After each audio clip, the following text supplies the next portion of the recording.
Welcome to the Wayne Public Library's virtual author chat. My guests today are Stephen and Karen Rusiniak. Stephen Rusiniak is a retired Wayne police detective who specialized in juvenile family matters. Today he shares his thoughts through his writing, which includes published pieces in newspapers, magazines, and books, 16 stories in the iconic Chicken Soup for the Soul series, and 2 additional stories in another book anthology. Karen Rusiniak is a former special education teacher who has seen firsthand how difficult it is for special needs children to fit in with their peers and their struggles to make friends. Stephen and Karen reside in Wayne, New Jersey, and West Ocean City, Maryland. Their second children's story, Jenny Cut Her Hair, will be released later this year. Welcome, Stephen and Karen. Please tell us a little more about yourselves and your book, Gary the Goose Belonged. I guess we should start with Gary and how it started. We were down at our place in Ocean City, Maryland, a couple of years ago. We were sitting out on deck, and there's a pond behind our house. And we saw a goose trying to get out of the water. He was struggling. And when he got out, we noticed that he had it was a mangled leg. And he tried to walk over to one flock of geese, and they repelled him. They didn't want him to be a part of it. And he walked over to another one that was nearby, and they did the same thing. And we started thinking, like, this poor goose is injured and just wants to fit in somewhere with one group or the other, because he didn't come with either. And we felt bad for him. I kind of named him Gary, and we started making up stories about how he just wants to fit in. He wants to belong. That's how it all started. Okay. It seems that's the inspiration. So how did it go from this idea of Gary and naming him and seeing this poor goose struggling to get back into a flock to the actual book? The writer in me kind of thought that there was a story here, but the reality was I don't write children's stories. I'd written lots of other pieces that were published, chicken soup type things. But I took a lot of notes from the things we were talking about.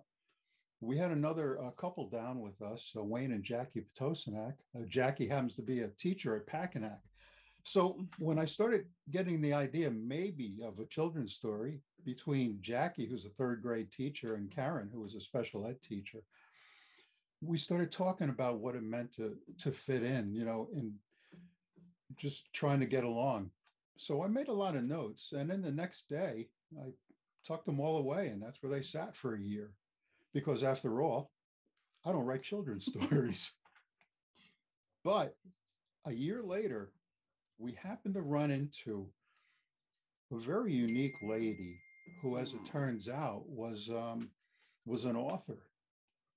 And as soon as I heard that, we just started talking writing.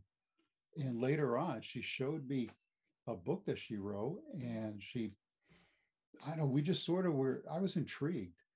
And later that night, I texted her and I thanked her, for spending the day with her and everything. And instead of sending back something that says, well, hey, it was fun, to meet you or something like that, she simply said her publisher's contact information instead. We looked it up. We saw they had lots of children's stories. And then I remembered we had something maybe we could make into a story. So next day we did that. We submitted it the same afternoon. And 2 weeks later, we had a contract.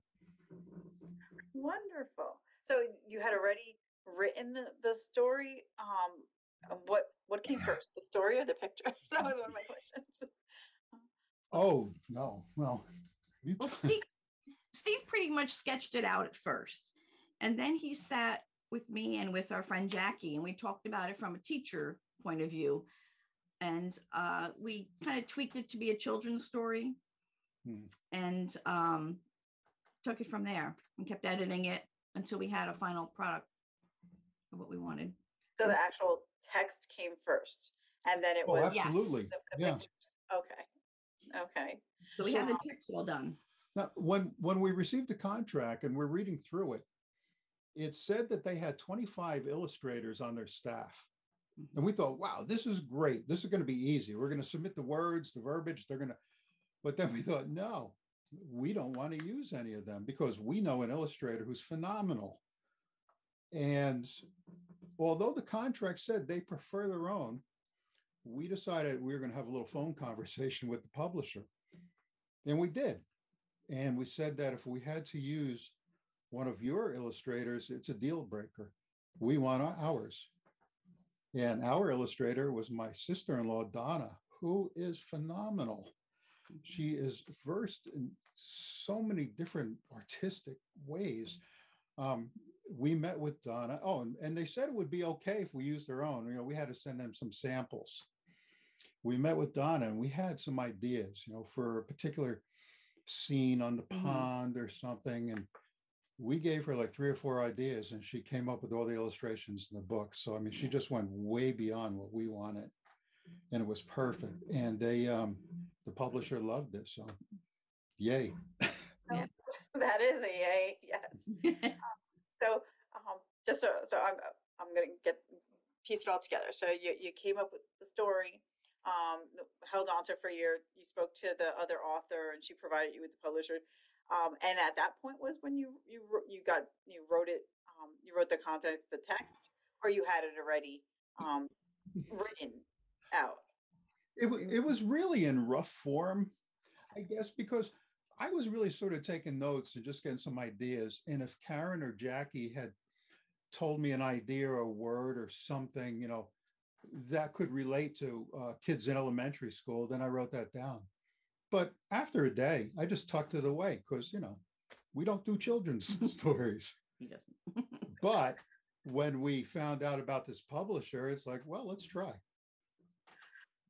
Okay. And who is the publisher? So give the. It's Pennant Publications. Okay.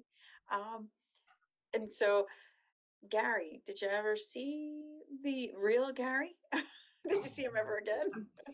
Yes. Yes, we did. A couple years later, we happened to notice in the backyard by the pond that there was another group of geese out there, and there was a couple geese that wandered up on the grass, and one of them was limping. And we got out the binoculars and we checked him out nice and close, and we determined it was Gary. He was back, and he was with a mate, actually, with a family. So it was a nice ending to our story. Nice full circle. I think what was fun about this is that we saw Gary originally. A year later, we submitted for publication. And the way things go with publication, it probably took, you know, like 6 months or 7 months until it came out in the book form. And we were actually going over the galleys that they had sent us, you know, making any corrections. And we were actually doing it down in our West Ocean City place. And we took a break and we were just looking out. We always look at the waterfowl that come and go on the pond. And on the very day that we were going over the galleys is when we saw Gary. So our story ends happily, which it, you know, really does. It's a children's story. But in real life, Gary found a mate. And so we thought that was cool. It was perfect timing. Okay. Well, so the ending of the story, because I've read your book, is basically like you saw it happen. Yeah. Well, I mean, the whole teaching part and all that. And by the way, there was a story in there too, which again goes to, I don't write children's stories. And I was talking about this with somebody the other day. There's some ducks in there that befriended our character, Gary. And actually there were ducks, a mother and 3 ducklings. And not being the children's author that I, you know, wanted to be suddenly, I named this duck Doris, because, you know, Doris, duck, right? Real, how clever. And her darling ducklings or something, which was so unlike me and so unlike anything. But it was true. In the story, he befriended a duck with ducklings, and he did. He hung around with them in the pond for a little while until they left. Mm-hmm. And so I guess I'm just amazed. So, like, and you didn't see this all happening as you were creating the book. The story was fleshed out, and you were at the galley, you know, like galleys. Wow. The galleys, looking at that, was maybe a year and a half, almost 2 years after we originally saw him. So on the very day we're down there doing it, and we spot him, and we got out the binoculars and we're staring and looking and comparing the photos. I mean, we saw him. It was great. That is an incredible story. I have to be honest. It's like he came around because, his story was going to be released. So I know, Stephen, that you have had many publications before Gary the Goose belonged. How long have you been writing? Okay. It's how I started writing was really, it goes back to my police days, my detective days with the Wayne Police. Originally, there was a drug program, anti-drug program that they were pushing in the schools. And part of what I had to do was go around and talk to people about it, PTO groups and parent groups. And I had to write speeches and do presentations that were informative and still entertaining. And that led to my giving lots of other speeches and presentations in front of all kinds of groups around town. And one in particular, I think we were talking about parenting issues. And I started talking about some things that were from my life, from my kids and from, them growing up and such. And at the end of my presentation, I could only see the front row. And there were some ladies in the front row, and they were smiling and applauding and crying. And I was totally floored that the words that I had said that I was speaking could actually make that reaction. I came home and I told Karen. And I actually took some of that original speech and transformed it into my first 2 published pieces, one of which went into my very first Chicken Soup for the Soul book. So it worked out, but I wasn't a writer. So you're saying, so how many years approximately? Like over 20, 30? This started, the presentations really got going in earnest probably the late 90s. And the first published story came out, I don't know, 2006 or 7 or something, 6, 5, 3, early 2000s, somewhere in there. Over 15 years ago. Well,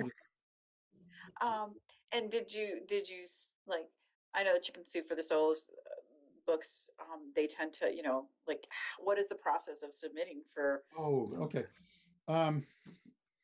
So I had written this first piece, and again, somebody once told me the things I write are mundane. And I love that word. They're things that people can associate with. They're about family and faith and love. And that's what I was writing about, and that's what I was giving my talks on. So the very first one was, and you'll love the title, it was called The Power of a Son's Kiss. It was about I guess he was about 13 years old. My son one day realized like he didn't want to give old dad a kiss goodnight. And we talked about that, and I talked about how I missed my dad.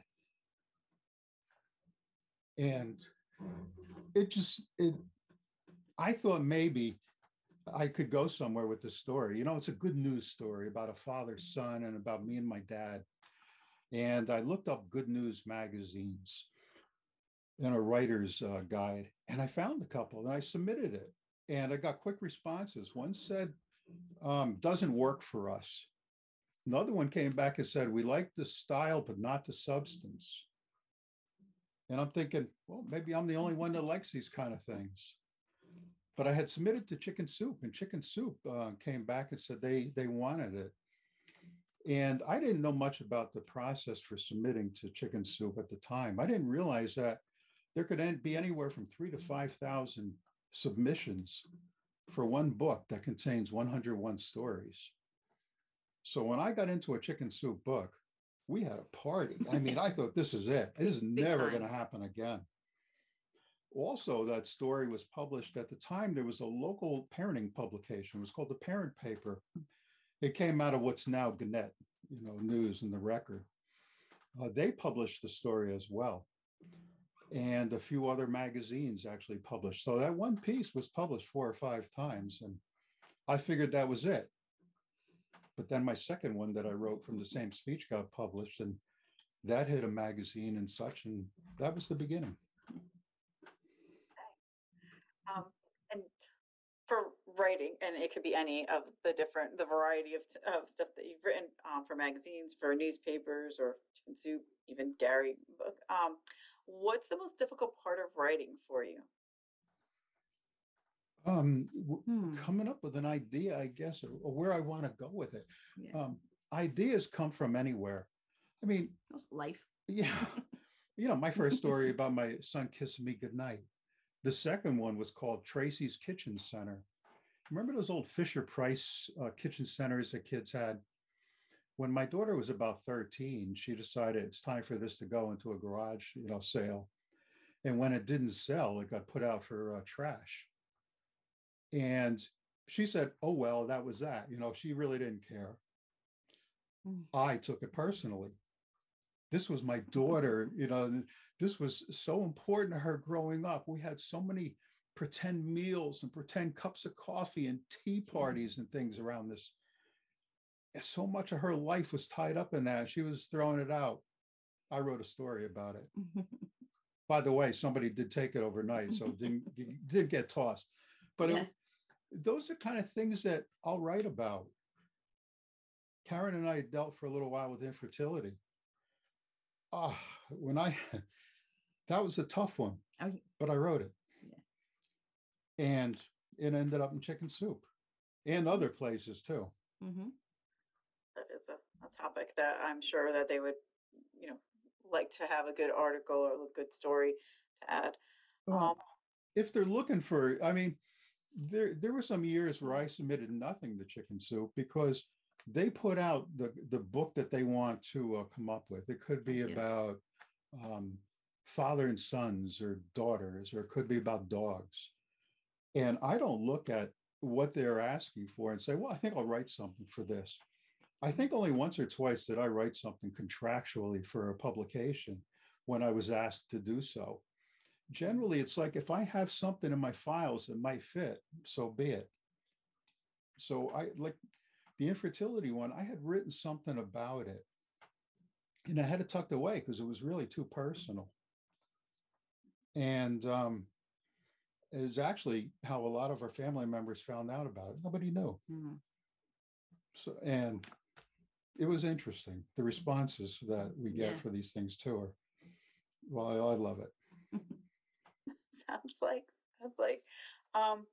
So what was the most surprising thing that you learned from creating your stories, your articles, the book?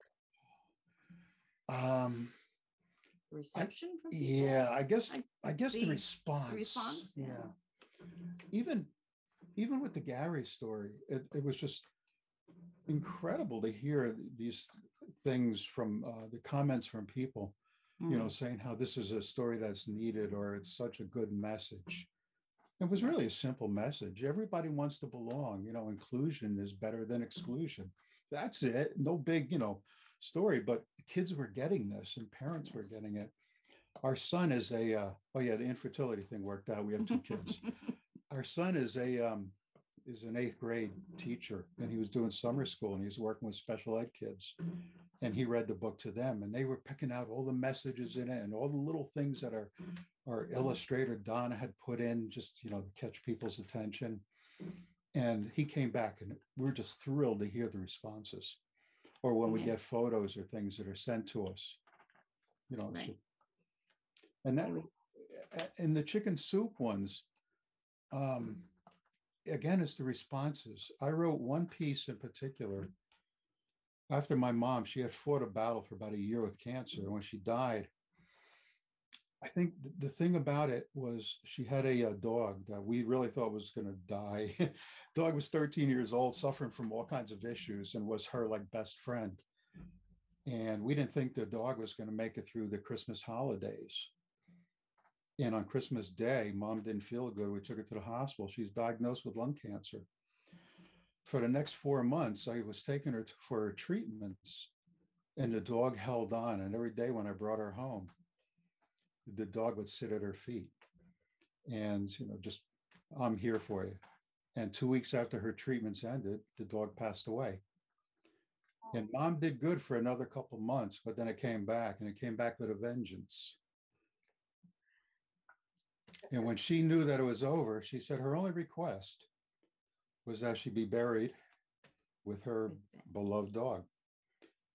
So on November of that year, mom and her dog Benny were reunited with dad.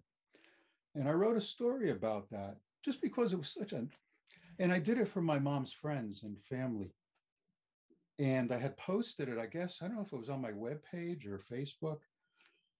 And a cancer group latched onto it. And it was, I started getting emails, and I got, I think it was over 300 some from cancer survivors, from people going through, from people that were near death, and from supports people. And I answered every one, but I realized just how important sometimes the things are, the power of words. So it's like that. Yeah. That's another great topic that I'm sure touched many people's lives, and they could relate to, you know, what you wrote and understand for themselves, for a family member. Absolutely, those the chicken soup for the souls books are really a great conduit kind of to like all these. Yeah, it's funny. In the story, I didn't do anything with it. Like I kept thinking, I wrote it and I submitted it to, I gave it to my family, my brothers, my sister, you know, friends of my mom. I had her old address book, and I went through it and said, look, you'll remember this here. And, you know, I gave it to everybody. And I thought that was the end of it. And then online, there was such a response to it. And I thought, okay, mom, and her dog's name was Benny. You know, mom and Benny are all done. But I was wrong again. There was another publisher that found the book, and they were interested in the story, but they didn't want to do anything that had death in it. And I said, but it's not about death. It's about caring and compassion. And, you know, yeah, there's, okay, the dog dies. Yeah. And then eventually, you know, mom passes as well. But they took a pass on it with a 2-page letter apologizing for passing and everything. So I was good with that. And now I think, okay, mom and Benny are done. And it's good. We had a good run. And then Chicken Soup got their hands on it, and that was it. It went worldwide. And I can imagine that the topic, the story. Wow, it definitely would resonate with so many people. Um, do you have a writing routine? Do you have certain times a day that you are more productive, or is as you're inspired? It's funny you mentioned about Karen's laughing as you say routine. I retired from the police department before she retired from teaching. So for me, it was just a thrill. So long, I love you, get out, you know, just go. And she would go to work, and I would come back into this little, my room, and I would work on whatever it was I was doing for a few hours. It'd be uninterrupted. The kids had, you know, grown up and had moved out. Karen was going to work, and I was thrilled. And then she retired. And I found out it was weird. And I love her. But I couldn't write with her around. It was just, I don't know, it was really a solitary thing. Yeah. And this went on for a long time. A couple of years ago, I was actually sitting on our deck down in Maryland and doing something that I usually don't do, and I was writing with a legal pad. And all of a sudden I looked up, I started laughing, and Karen knew right away. I had written 3 pages on a legal pad, and I was doing it with her sitting like 6 feet away. And then when we started, you know, doing the children's stories, we have this one, we have a second one that is going to be coming out sometime this year. And we have 3 more behind that. So we actually, from her not being allowed to be in the house to actually writing with her, it's like, all right, I'm a big boy now. Evolved. Well, it's great that you found a way to now you collaborate. And that's how you can work through you work through your writer's block. And I've even worked on some other things with her in the house now. So I guess it's you know, it's worked out. That's good. And it'll lend itself to all the children's books that you're going to write together now. Well, we're starting. We're working on it. How long on average does it take you to write one of the books? One of the you can say the Gary book or any of the other stories. Gary really didn't take long because we had some notes, and it was just trying to get into what actually goes into a children's book. Like I had no idea, like 28, 32 pages, how it starts on page 2 as opposed to, this was all news to me. And actually my sister-in-law, Donna, who, our illustrator, she had researched a lot of this stuff too. And it was like, we had no idea. So we actually sent out, I guess, the verbiage to the story with to Donna, and she, did the illustrations, and then we sent that in. But that was probably the longest part. Actually writing it, that was nothing. That was quick. Tweaking it, that took a little longer, and trying to get it, for me to try to get my head in, like an 8-year-old or a 6-year-old or something. No, that's hard. I say it's the language. Yeah. The revising it, yes. The vocabulary, revising, tweaking. Steve can't leave words alone, he's got to always play with them. And yeah. So that takes a while, but not a long period of time each day. It's more like playing with it each day for a few minutes or an hour. I mean, the other things that I do, like when, I'm not trying to write a children's story, I'll still come into this room here and Karen's doing whatever, and she won't come in and bother me. She won't knock on the door. She's learned. And, I could work for a couple hours on something and go to something else or whatever, and then that's it. And when we're down in Maryland, where we've been doing most of our children's writing, we used to go to the beach or out on our boat in the morning, come back and sit in the afternoon and do something. But we sort of reversed it this past year, that we get up, have breakfast, do whatever, work on something, maybe for 45 minutes to an hour. That's about it. Yeah. And then we head to the beach, because that's better. But we'll come back to it, and that's how we were doing it, and it's fun. And is collaborating harder to do, where you have to bounce the ideas off of each other, or than just sitting and creating by yourself? I don't know. I've entered into his kingdom here, so it's different. It's okay. I'd go with different. It's not really harder. And the fact is that I know that I need her because she's the one that did a career in an elementary school. So if I want to ever write something, for children, I need her help. And fortunately, she's really good at it. So now, yay for you. But as for the other stuff, and for my other writing, there were a lot of times where she never even saw what I was writing. I talk about the infertility one. The first time she even knew that story existed is that when I had one of the promotional books in a bouquet of flowers sent to the school where she worked. Mm-hmm. It's like, hey, look what I did. Look what I wrote. And then I waited for the response. It's like, all right, let's see. And only recently have I really actually, because I guess I can work sort of with her, and I always valued her opinion with the things that I wrote, but lately I've been actually asking for her input on things that I've written. Like I have one that I wrote that's really sort of Christmas oriented, and I'm chomping at the bit to just release it. Like, oh, maybe we could do Christmas in July. It's one of those. It could be mundane, but it's going to make people cry. And it's like, so, okay, I've done my job. Make them laugh, make them cry, which, by the way, was somebody had coined this phrase when heard about the reaction with my speeches and everything, that I would make people laugh, I'd make them cry, I would give them the required information, and then I'd get off stage. And that's sort of what I carried through with my personal writing. Mm-hmm. So this Christmas one, yeah, I want to put it out today. I want to send you a copy right now, but I'll wait. But she read it. So. Is this a new thing? Having Karen read your stuff is what you're saying? Like you didn't always share it before publication or before submitting it? Yeah. That's pretty much it. For no particular reason. Sometimes, I don't know. I was being secretive. Again, my friend Wayne that was down and helped us with Gary. I would run things through him, and that was always nice.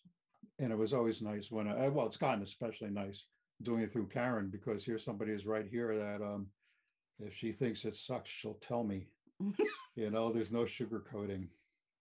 That's very important. I have to be honest. Well, actually, it is, because sometimes you think you've done something that's good, or in some cases, very good, and you find out maybe not. I mean, most people will bring in like outside critique partners or be part of a critique group or even a writers group. But having somebody in your house who's now your collaborator on other books is really important and really a great addition to your writing, like a writing. I hope so. It's working. I take out that collaboration for a test ride every now and then, just to see how it goes. I was going to ask, do you hear from your readers, like the children, especially? Have you heard from them how they feel about Gary? It's more from the parents, really. Yeah. Like I say, we've heard a lot from parents and grandparents who have read the story to their children or grandchildren, and they responded back to us with, the reactions of the kids. Or in the back of our book, we have some questions that can be thought producing, for children to continue like the conversation. And it's interesting that they come up with really good insight as to Gary and his situation and his life. And we ask one question is, what do you think how would you continue Gary's story? Where would he be? And it's really interesting to hear that what the children have to say. And it's interesting, a lot of the parents and grandparents have sent us photos, and just seeing the expression on the kids' faces that they're so intently listening to the story. It's really exciting for us to see. Absolutely. It has a really wonderful message, especially in today's world where kids have to try and embrace a variety of differences in the classroom and in life, just in life. So we think the Gary message, like I said, it's basic, but it's important.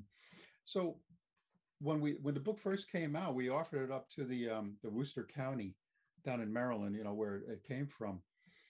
And the library there took it and they put it in all their county branches. So that was neat because we got to see displays and hear things from people down there. And even here, we're in Packanack. So we donated copies. We offered it up to a Packanack school and to Randall Carter, because the kids around here, our neighbors, all go there. And I offered it to Tunis Die. And they haven't responded yet. We would make the offer to any school in town that, would like a copy, they can have one. I did Tunis Die because it's where I went to school for 2 years, but it's where I fell in love with reading. I really want to get in and see their library and see if the old books I read are still there. They might still be there. Yes. Maybe. So we've discussed, the cover is part of the illustrations that were done by your sister-in-law. What came up? How did you come up with the title for the book? I guess it was really just the conversation that we were having that day sitting on the deck when we were watching them. Mm-hmm. At the end, our story, he got in with some group, and at the end, Gary the Goose belonged. I mean, belonged to a flock. And it wasn't really like a hard throw on that one. And one of my final questions in this section, the publishing section, is what advice would you give a writer that's just starting out? Just write. Write what you know. Yeah. Right. And don't give up. I got, and I think it was unfairly, I got a C as a grade in my college required writing course, which really should have put me on notice that I wasn't a writer. But it didn't stop me. And, we went on. I think the whole thing is people just, if you want to write, do it. Write what you know. I'm writing about my kids kissing me goodnight, about them playing, pretending they're whales on the bed. I talk about my mom and my dad. I have stories on our dogs, Childhood.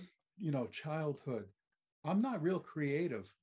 When a friend of ours who we met, who a long time ago, first read was actually two stories dealing with infertility. One was really sort of a quiet thing. It was a Christmas Eve at our church. And I just wanted to, at the end, we walk outside and singing Silent Night, and I'm looking up at the lit steeple. And all I'm thinking is, when are we going to get a break from this, this purgatory we've been sentenced to where we can't have kids? And I wrote about it. And this friend had read the book and then shared it with somebody else. They were moved by it. And they said, well, this is such a beautiful story. It's so sad. He goes, that's right. It's not true. Because I know their kids. Yeah, it is true. I don't write fiction. You write what you know. And if people like it, great. And if they don't like it, I don't care. As I found with that first piece that I wrote, The Power of a Son's Kiss, two Good News magazines didn't like it. I'm happy to report one went out of business a year later and the other one a couple after that. Is it karma? I don't know. But we've had quite a run since then, so it's worked out. Absolutely. Now I will ask if anybody has any questions, if you would mind putting it in the chat. And I'm going to ask this other question, which is about, can you tell us a little bit, Stephen, can you tell us a little bit about your involvement with Our American Network radio show and There Are American Stories? Yeah. A couple of years ago, the publisher from Chicken Soup, Amy Newmark, sent me an email I'll never forget this, on a Monday night. It was about 9:30 at night, asking if I would be interested in recording one of my stories for a syndicated radio show. That their talent coordinator, I guess, was in touch with Chicken Soup and had read one of my stories that had just come out in a book. Chicken Soup had just put out a Mother's Day type book. And one of my stories was there, and they wanted to know if I'd be interested in reading it because they liked it. So I said, sure. I mean, how hard is it? I'm going to record a story that I wrote. I know the words. This would be perfect. And I'm just great at this. It turns out she said that they needed the story by 9:30 Tuesday night. I said, great. I'll get up 7 o'clock in the morning and I'll record my story. I got up, I recorded it. I sent it in. The talent guy got right back to me. He said, you read it too fast. Read it slower with emphasis, like you're sitting around a campfire telling a story. I did it again, too much emphasis, too slow. He says, okay, you got to do. Oh, by the way, that 9:30 at night was 9 in the morning. Amy had it wrong when it was required in. The bottom line is I did it 3 or 4 times, and I did it into an iPhone, which is how he told me to do it. Hold it 6 inches from your face and record it. The end result was I didn't get it done in time. I thanked him and said, hey, I appreciate the opportunity. He got in touch with me 2 weeks later and said, do you have anything else that you think we could use? And I said, Memorial Day is coming up. I have a Memorial Day one. Let me work on this one. And that was my first one. And then they sent me recording gear. They sent me special microphones and all this because they looked at my selection of Chicken Soup stories. And they said, we'd like to use some of these. And I ended up doing 23 of them. Oh. And it was fun, too, because the response on that, when they ran, they said between 1.5 million to 2 million people across the country were reading or hearing, me reading my stories. So that was cool. So I did that for a while. Yeah. That is very cool. That is very cool. It was just something different. Like in the beginning, when I started writing, parent paper was a big deal to me. Mary Vallow, the editor, was really like a mentor. And I think I did probably 8 of those stories. And after a while that, started getting a little old. But I think 5 of those stories might have made it into Chicken Soup books.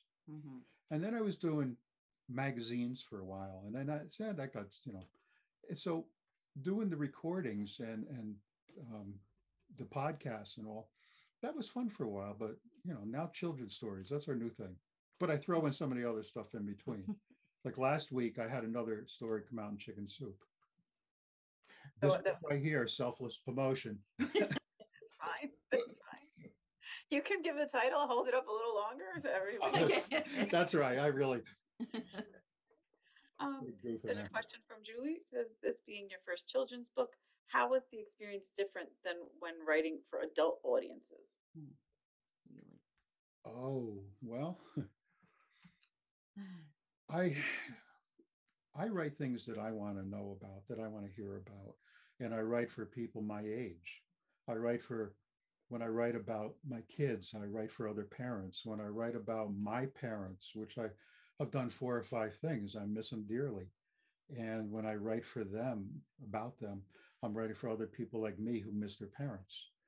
Um, Writing for kids, I read to my kids. I didn't write for my kids, and that was hard. And that's something entirely different. I mean, it's Yeah. even now, like we have our 5th one all sketched out, and we've already worked I the basics on it. It's still not an easy thing for me, just the transition to doing children's stories. That's why I Mhm. go back and I still do um, my other stories, Mhm. like The Brightest Star, Christmas Story. Look for it this December. And do you think that'll be coming in your own, you're going to release it yourself, Well, or is it Chicken Soup? that's funny. Sometimes I do that, and Yeah. sometimes I hold off and I wait. I put things into the files, Mhm. and I'll pull them out and I'll use them. I do the same thing with titles for books Mhm. or pieces that I write. I'm holding off. I might, it could be a Reader's Digest thing. I've done a piece with them now, and we're negotiating another story now. So it could be a Chicken Soup thing. It could be a Reader's Digest. It could be anything, but it will definitely show up eventually on my webpage. Okay. Okay. Um, that I was gonna say, so it's not really, so you published the Gary book with the publisher and the Chicken Soup and the other one. So you've not really stepped into self-publishing any of these No. stories as like, several stories in like a anthology kind of um Oh, funny you should ask. oh Good question. It's in the works. A couple years ago, maybe about 3, 4 years ago, I was offered by somebody that used to be with Chicken Soup, that had became a publisher of their own company, who was familiar with my work, if I'd be interested in putting a bunch of these pieces. I call them pieces. mhm. Uh, People call them Right. stories. To me, stories are fiction. Fiction. I know that's not entirely true, because 101 stories in a Chicken Soup book, but if I would be willing to put my pieces together in a book, and I thought about it, and I started sketching something out, and I said, nah, I don't do this kind of stuff. And then I was asked about it again a year or two later, and I started sketching something out, and now I'm really more comfortable with it. So I've been working on it, and if I get comfortable with it enough, then I'll do something with it. It's just fun. I enjoy doing it, the work with it. I was gonna say you are correct. I guess I said stories. It's essays. Essays is when you have like a group of writing, of your writing that you would pull together. So I don't know why, I've always called them pieces. It sounds more like a newspaper clipping or something, but I Writing refer to piece. my published pieces or my pieces. Mhm. I don't know. equally acceptable. But I Thank you. understand the stories. I mean, stories. It sounds like fiction, but I guess it could be used also. Um, because you are. It's just it's either autobiographical or inspired by true life. So Well, at least with Mhm. my writing, it is, because Yeah. that's the kind of things I write. I don't, mostly, I mean, like our second children's story is based on somebody we knew from our church. The story Mhm. actually begins and ends in the church. It's about I guess she was 10 years old. She had very long, pretty hair, thick hair. And one day, she came in and it was real short. And we saw her walking up the aisle. And I asked her about it afterwards. And she had become aware of her group. And I can't remember, this is maybe 15 years ago. Sort of like Locks of Love or something like that. She became familiar with either somebody that had lost their hair due to, cancer treatments or this or that. She felt bad and she wanted to do something. So I was just so impressed by this girl that I wrote a piece about it. And the way I generally do things, I write them, I tuck them away, I look at them later, I critique my work, I tweak them, and then I figure out what I want to do with them. Well, for 10 years, I pulled this out and I tweaked it and looked at it and I put it away. I'd never had the wording right that I wanted. And so when we were looking for a follow-up to the Gary story, I said, I might have something. We pulled it out and we spent probably about maybe 45 minutes writing that one from the original story. And then I looked and Karen asked, I read the story to her, which is usually how I share, because I also want to hear how they sound. And when I read it, I was like, wow, I never did publish this one. I liked it now. I finally had a version I liked. So maybe the full adult version might show up somewhere someday, but it is definitely coming out as a children's book. That sounds great. And the title of that one was? Jenny Cut Her Hair. Jenny Cut Her Hair. Basic, but that was the title of the original story, or piece. Oh, now I'm going. Well, this would be a story if it's the children's book. Well, sure. It is going to be because we worked on it. We tweaked it. Okay. But the beginning and the end were real life. So. I want to say thank you so much for joining us today. For everybody who's come to the chat also and asked questions. This was really fun and great to meet you guys. One day we'll run into each other in the library, but to meet you guys and have this chat and learn more about Gary the Goose and how you guys wrote the story. Gary the Goose Belonged, and about your writing career and everything that you're working on now. Well, thank you. If not actually writing, it's fun talking about it. Yeah. So, thank you for having us. Yep.